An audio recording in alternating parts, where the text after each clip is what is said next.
In a recent interview with Anton Daniels, Brian McKnight was asked if he ever felt he was taken advantage of in the music industry.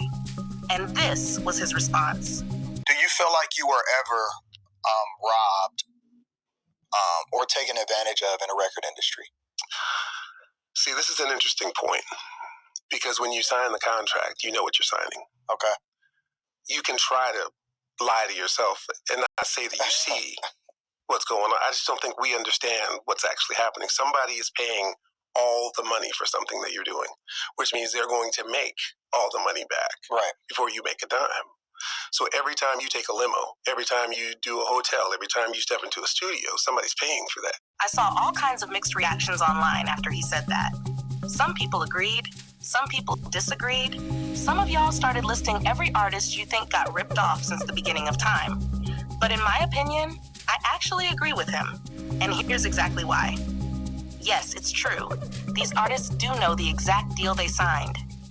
And at this point, everybody and their mama has heard stories about how the music industry operates. We've all heard what Michael Jackson said about record labels.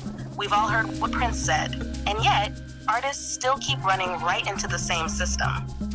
If Michael Jackson and Prince couldn't convince people how this industry moves, then nobody, and I mean nobody, will. I'm not saying record labels don't rip people off, because they absolutely do. They take advantage, they lie, they manipulate, all of that. But in 2025, with the amount of information out here, with interviews, documentaries, books, social media, and artists spilling tea every other week, if you still choose to sign with a label, you know exactly what you signed. A lot of artists keep running into these labels thinking everything is going to be peaches and cream, and the minute things go left or it's time to pay the piper, suddenly they and their fans want to cry foul.